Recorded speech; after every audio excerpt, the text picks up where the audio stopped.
Nós vamos trabalhar um pouco nesta noite o texto de Salmo 42. O livro de Salmos é um livro maravilhoso. E o livro de Salmos, do 42 ao 72, é o segundo livro na divisão do livro de Salmos, que compõe os chamados salmos de adoração, salmos de busca ao Senhor. E eu quero convidar você para acompanhar atentamente a leitura do Salmo 42 nesse instante. Salmo que tem como tema a alma anela por Deus, a alma que anseia por Deus, a alma que procura Deus. Ao mestre de canto, salmo didático dos filhos de Corá, diz assim o salmo: como suspira a corça pelas correntes das águas, assim por ti, ó Deus, suspira a minha alma. A minha alma tem sede de Deus, do Deus vivo. Quando irei e me verei perante a face de Deus? As minhas lágrimas têm sido o meu alimento dia e noite, enquanto me dizem continuamente: o teu Deus, onde estás? Lembro-me destas coisas, e dentro de mim se me derrama a alma, de como passava eu com a multidão de povo e os guiava em procissão à casa de Deus, entre gritos de alegria e louvor, multidão em festa. Por que está abatida, ó minha alma? Por que te perturbas dentro de mim? Espera em Deus, pois ainda o louvarei. A Ele meu auxílio e Deus meu. Sinto abatida dentro de mim a minha alma. Lembro-me, portanto, de ti nas terras do Jordão, e no monte Hermon, e no outeiro de Mizar. Um abismo chama outro abismo, ao fragor das tuas catatupas. Todas as tuas ondas e vagas passaram sobre mim. Contudo, o Senhor durante o dia me concede a sua misericórdia, e à noite comigo está o seu cântico, em oração ao Deus da minha vida. Digo a Deus, minha rocha: por que te olvidaste, escondeste de mim? Porque hei de andar eu lamentando sobre a opressão dos meus inimigos? Esmigalham-se-me os ossos, quando os meus adversários me insultam, dizendo: o teu Deus, onde estás? Porque está abatido a minha alma. Por que te perturba dentro de mim? Espera em Deus, pois ainda o louvarei. A Ele meu auxílio e Deus meu.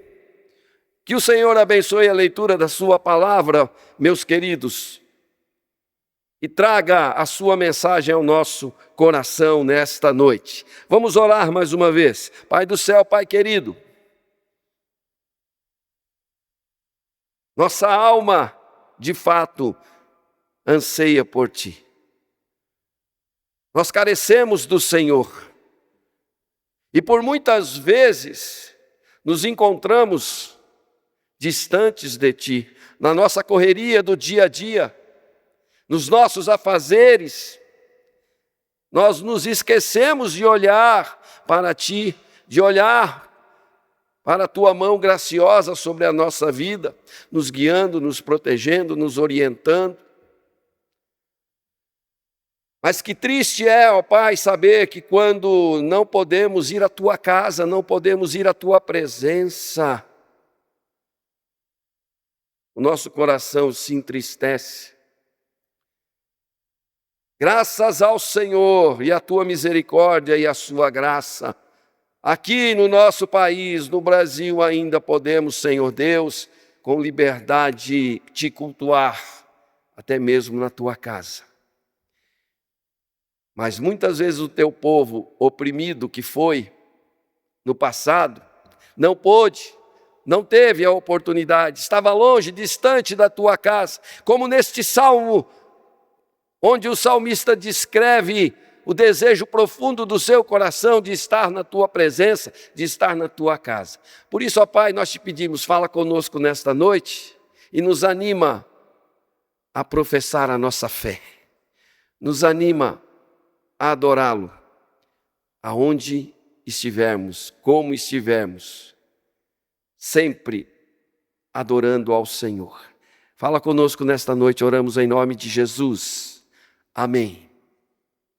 Meu querido irmão, minha querida irmã, o Salmo 42 é desafiador. É um salmo desafiador para nós, porque ele é uma expressão profunda de fé e confiança em Deus. O salmista aqui está expressando exatamente isso. Mesmo em meio às dificuldades e os desafios que se apresentam na nossa vida diária, nós não podemos perder a perspectiva de manter a fé e a confiança no nosso Deus. O salmista demonstra aqui a sua dependência de Deus e a busca constante pela presença e consolo do Senhor. Aonde estivermos, como estivermos, não importa. Devemos, como filhos de Deus, buscar o consolo do Senhor, principalmente no meio das adversidades que se apresentam no mundo. Por quê? Porque esse consolo, ele alimenta a nossa caminhada nesta vida. Ele direciona os nossos passos.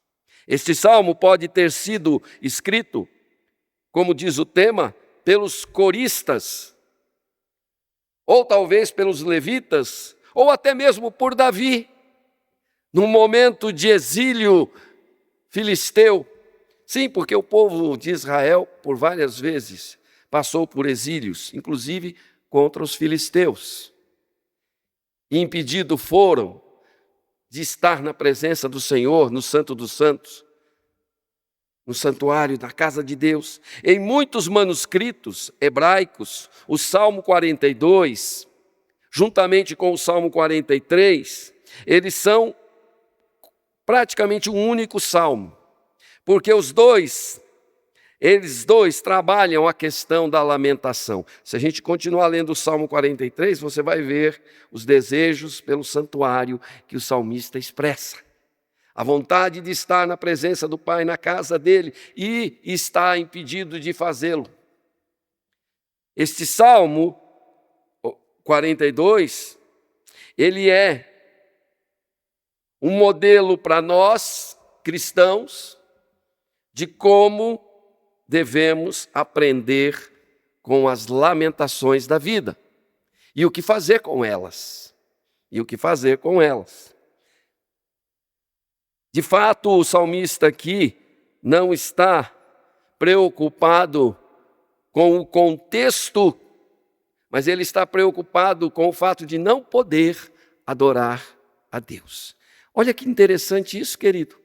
Trazendo para os nossos dias, nós olhamos para a vida do ser humano e até mesmo para a vida dos crentes, e muitas vezes nós, como cristãos, estamos mais preocupados com o contexto da vida do que em adorar e buscar a Deus e depender dEle.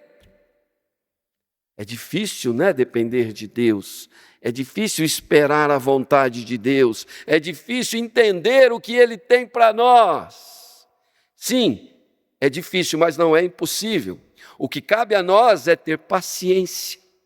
E essa paciência nós vamos adquirir através da comunhão com Deus. O salmo onde o amor do salmista pelo tempo, aqui fica transparente. É um salmo que apresenta o desejo profundo daquele homem que escreveu este salmo, ou daquele grupo de pessoas que escreveram esse salmo. Fica transparente aqui o profundo desejo de estar na presença, nem na casa do Senhor, na presença do Senhor. Viver na presença do Senhor. É como um peixe fora d'água. Tira o peixe do aquário, tira o peixe da água. O que acontece com ele? Ele morre. Ele vai morrer. Coloca ele na água, ele vai nadar, ele vai se sentir à vontade, porque ali é o ambiente dele. Aonde é o ambiente do cristão, querido? Onde está o ambiente do cristão? No mundo? Nas coisas que o mundo oferece? Não. O ambiente do cristão é estar na presença do Senhor. Seja na igreja, seja entre os irmãos, seja lendo a palavra, orando. Mas parece que algo o impedia ali de fazer a peregrinação até o lugar de adoração. Por isso ele lamenta. Talvez uma enfermidade, quem sabe, se fosse o rei Davi, por exemplo, seria a dor profunda do exílio, de estar exilado, impedido de ir a Jerusalém. Estar no exílio não é algo tão complexo, mas é doloroso. Imagine você ser impedido de entrar na sua casa hoje. Você chegar no portão da sua casa e alguém está lá no portão e fala: olha, você não pode entrar na sua casa hoje. Mas como assim? A casa é minha. A casa é sua, mas ela está tomada e você não pode entrar. Você está impedido de entrar na sua casa, no seu ambiente familiar. Não seria um choque? Não seria doloroso isso? Claro que seria. Imagine você estar impedido de entrar na sua cidade, no seu país, na sua cultura. O problema enfrentado pelo salmista não está distante da realidade conflitante dos dias atuais em que vivemos. Não. Sabe por quê, querido? Porque o problema é, você já se sentiu esmagado em sua alma? Oprimido. E para piorar, tendo gente detestável desafiando a sua fé, atirando na sua face, que Deus não está nem um pouco preocupado com o que você está passando? Desafiando a sua fé? Como lidar com isso? Como lidar com isso? O texto revela que o salmista aprende com a palavra de Deus e aprende com a comunhão com Deus a lidar com isso. O texto revela a humanidade do salmista e do cristão que deseja receber de Deus o consolo que se apresenta através da graça divina. Como receber este consolo que se apresenta através da graça divina? Como eu posso receber este consolo que me anima, que aumenta a minha fé, que me faz caminhar com Deus? Só há um jeito.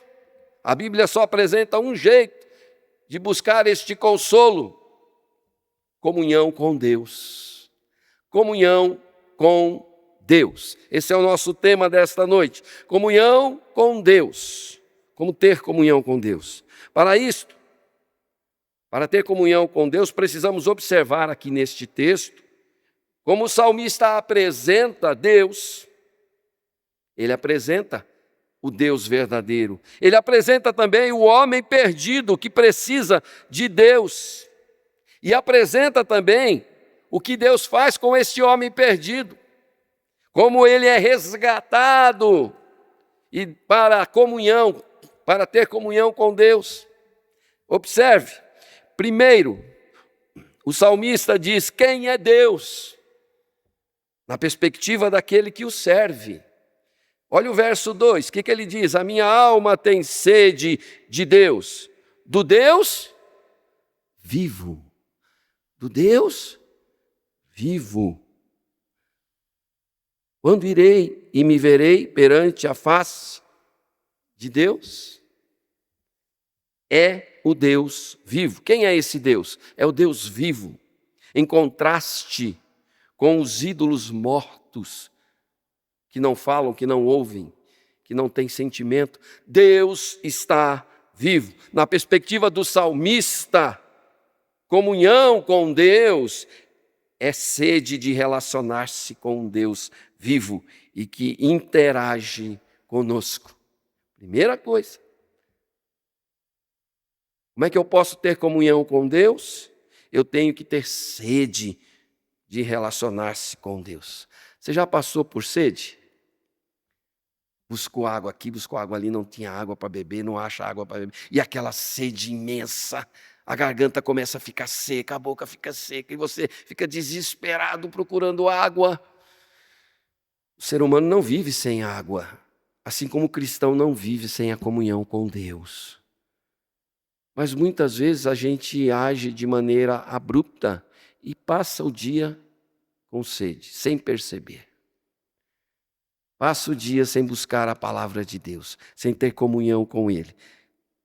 Eu tenho anseio por tantas coisas, mas eu não tenho anseio muitas vezes pela palavra, pelo Deus vivo. Não podemos agir assim, queridos. Quem é esse Deus que o salmista apresenta? É o Deus vivo, mas é também o Deus que auxilia, que traz comunhão, que gera esperança no coração do homem. Verso 5 diz isso.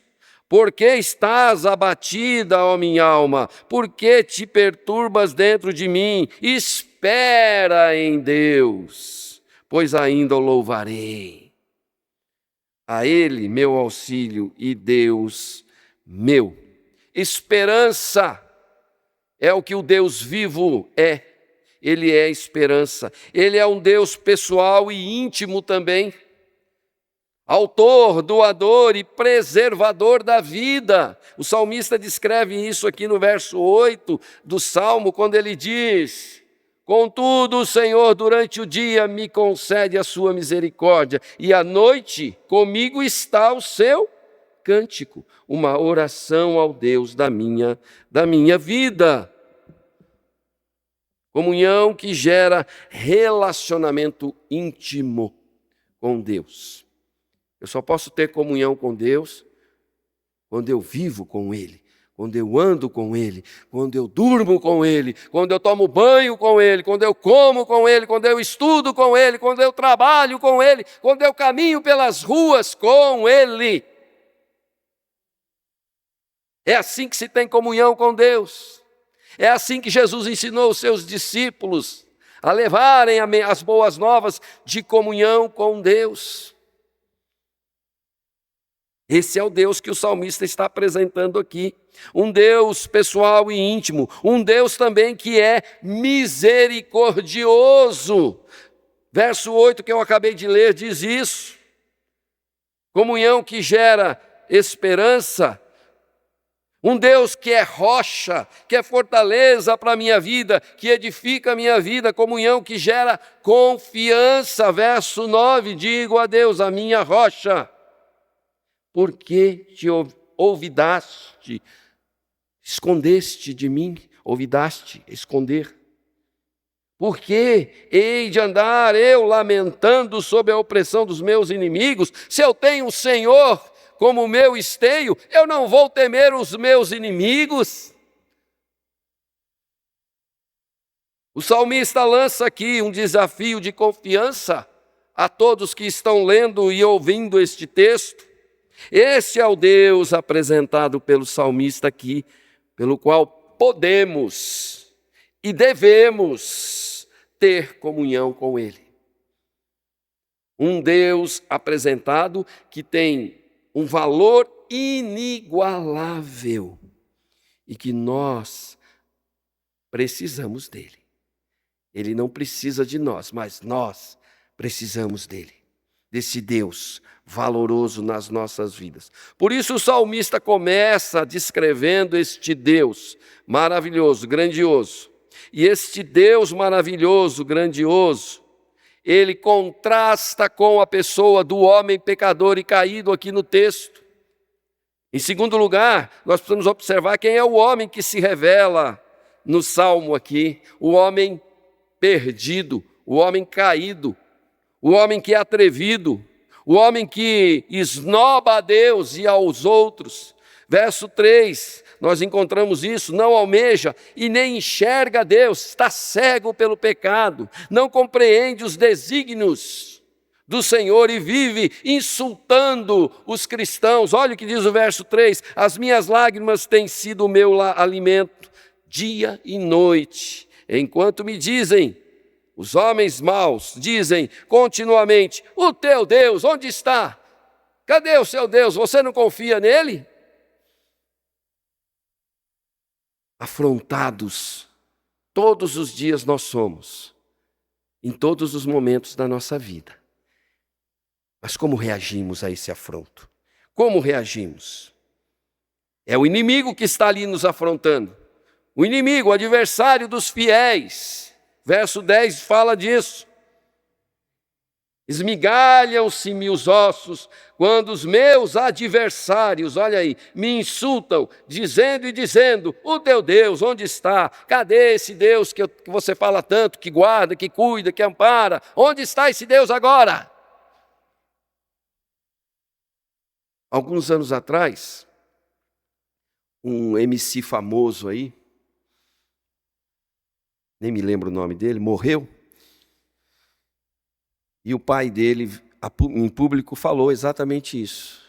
Por que Deus permitiu que o meu filho partisse desse jeito? Ele foi assassinado a tiros. Por que Deus? Nós deveríamos, e ele também deveria, eu sei que é complexo, é difícil, você perder um filho, algo que você viu crescer, pegou nos braços, cuidou com todo carinho, e de repente acontece uma tragédia dessa, mas a gente tem que sempre que nos questionar primeiro e depois perguntar a Deus, questionar a nós e perguntar a Deus, para que o Senhor está permitindo isso? Mas o homem sem Deus não enxerga isso. O homem sem Deus vai buscar a sua justiça. Ele não busca a justiça de Deus. É por isso que o mundo está como está hoje. Porque um quer fazer mais justiça que o outro, mas ninguém consegue fazer uma justiça que seja perfeita. Só Deus pode fazer isso. Mas o inimigo está aí. Lembram-se do fariseu, lá em Marcos 15, 29 a 32? O fariseu que chega aos pés da cruz de Cristo, Cristo está ali crucificado, morrendo, e o fariseu chega diante dele, olha para a cruz e diz: você não falou que é Deus? Desce desta cruz, salva-te a ti mesmo. O homem sem Deus não entende os desígnios de Deus. Ele não compreende que até na morte Deus traz vida. Ah, olha que coisa linda. Até na morte Deus traz vida. E foi isso que aconteceu com a morte de Jesus na cruz. Ele precisava e precisou morrer na cruz para trazer vida ao ser humano, para trazer vida ao coração daquele que o teme, que crê, que o ouve. Este é o homem perdido que Deus quer recuperar, que o salmista apresenta aqui. O Deus que ele apresenta aqui tem um propósito, e o propósito dele é ter comunhão com o ser humano caído e arrependido. Restaurar a vida deste caído para que ele possa ter comunhão com ele. Mas em terceiro lugar, o texto nos mostra quem é este homem salvo, ou como Deus salva este homem caído. Esse homem caído, conforme o texto relata, e o verso 2 descreve isso, diz: a minha alma tem sede de Deus, do Deus vivo. Esse homem caído, que é resgatado pelo sangue do Cordeiro, ele passa a ter sede de Deus, sede de Deus. Lembram-se da mulher no poço? O que Jesus disse a ela: se você beber da água que eu tenho, você nunca mais terá sede. E ela entende errado às vezes, também entendeu errado ali. Sede, eu nunca mais vou ter sede, eu quero essa água. Mas essa água que Jesus estava falando não é a água do rio, do poço. Ele era a água. Ele é a água viva, que transforma a vida. Nunca mais eu vou ter dificuldade na vida. Não é isso que ele está falando. Nunca mais eu vou ter problema na vida. Não é isso que Jesus está dizendo. Ele está dizendo que você vai ter equilíbrio, porque a água traz equilíbrio. A água mata a sede e traz equilíbrio. Opa, bebi água, estou saciado, agora eu posso continuar o meu caminho. Eu bebi a palavra do Senhor. Eu estou saciado e agora eu tenho forças para continuar o meu caminho. Deseje ardentemente e urgentemente ver a face de Deus. Deseje comungar com Deus, ter comunhão com Ele. Porque vai chegar dias em que você vai querer, como o salmista está dizendo aqui, eu queria estar na casa do Senhor e não posso. Eu queria estar adorando ao Senhor e não posso. Mas esse homem salvo, conforme a palavra de Deus descreve, e o próprio Cristo diz que os verdadeiros adoradores o adorarão em espírito e em verdade. Sofre esse homem salvo. Não pense que a vida que Deus nos dá de salvação, ela é uma vida de regalo, uma vida tranquila, uma vida que eu não vou ter mais dificuldade alguma, não.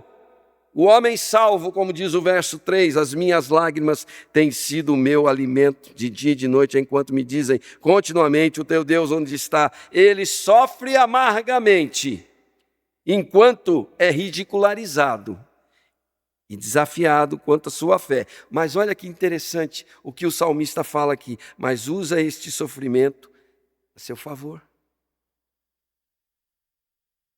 Use esse sofrimento ao seu favor. Quando os problemas vêm na nossa vida, querido, ele não vem para nos derrubar. Ele vem para nos desafiar. A desafiar a ter fé em Deus e a confiar nele. E saber que Ele vai nos ajudar a transpor. As minhas lágrimas têm sido o meu alimento de dia e de noite. Olha o que ele fala aqui. Ele pega o problema e reverte esse problema em solução. Ele converte esse problema em energia para vencer as lutas. Agora, é claro, quem é que faz isso? É Deus, através da comunhão que nós devemos ter com Ele. Porque nós, por nós mesmos, não temos forças para fazer estas coisas. Como um mortal comum, ele experimenta o vale sombrio de uma depressão, mas não se deixa abater, pois confia em Deus. Todas as tuas ondas e vagas, olha o que ele diz no versos 5 e 6, passaram. Ele põe no passado os problemas. O problema veio, mas já passou, porque Deus está comigo.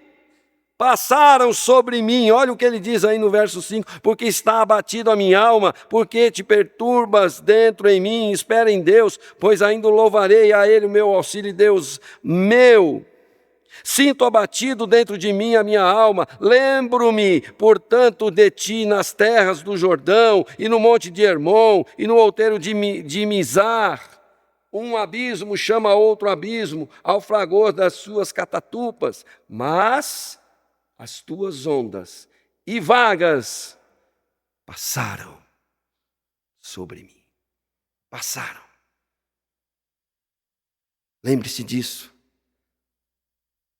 Um dia tudo isso vai passar. Um dia tudo isso vai acabar. Um dia tudo isso vai deixar de existir. E nós vamos estar na presença do Pai, eternamente, louvando e exaltando o seu nome. Mas para isso, precisamos desenvolver comunhão com Deus. Reconheça e se assegure da presença e do poder eterno, mesmo no meio da aflição, da alma oprimida, dos inimigos a atacar. Saiba disso. Faça como o salmista, ele encontra repouso e segurança somente no Senhor. Ele encontra repouso e segurança somente no De dia tenha misericórdia de Deus. Olha o que ele diz no verso 8. De noite, a vida espiritual é renovada com expressões de louvor e oração. Louvor e oração. Tem a força oriunda da graça divina, consoladora, restauradora, para encontrar saída do poço escuro e profundo em que se encontra, esperando em Deus. É o que ele diz no verso 11. Por que estás abatido, ó minha alma? Por que te perturbas dentro de mim? Espera em Deus, pois ainda o louvarei, a Ele meu auxílio e Deus meu. Este salmo, meu querido irmão, nos encoraja a confiarmos em Deus sempre, mesmo nos momentos mais difíceis da nossa vida. Ele apresenta o nosso Deus como uma fonte inesgotável de consolo e esperança que deve ser visitada todas as vezes que estivermos sedentos de ajuda. Sigamos então o exemplo do salmista, desejando a presença de Deus e confiando em sua fidelidade em todos os momentos da nossa vida. Coragem, alma! Coragem, igreja! Coragem, meu irmão! Coragem, minha irmã! Você não está só. Deus se alegra em que você tenha comunhão com Ele. Espere nele, pois ainda você o louvará. Faça isto com mais frequência. Experimente fazer isso no seu dia a dia. Nas horas mais difíceis de luta, de transtornos, de dificuldade, busque a Deus. Pare tudo e busque a Deus. E você vai ver as nuvens se dissiparem e o caminho aparecer novamente. Faça isso com mais frequência. E que o Senhor, em nome de Jesus, nos ajude a ter comunhão real e verdadeira com Ele. Amém?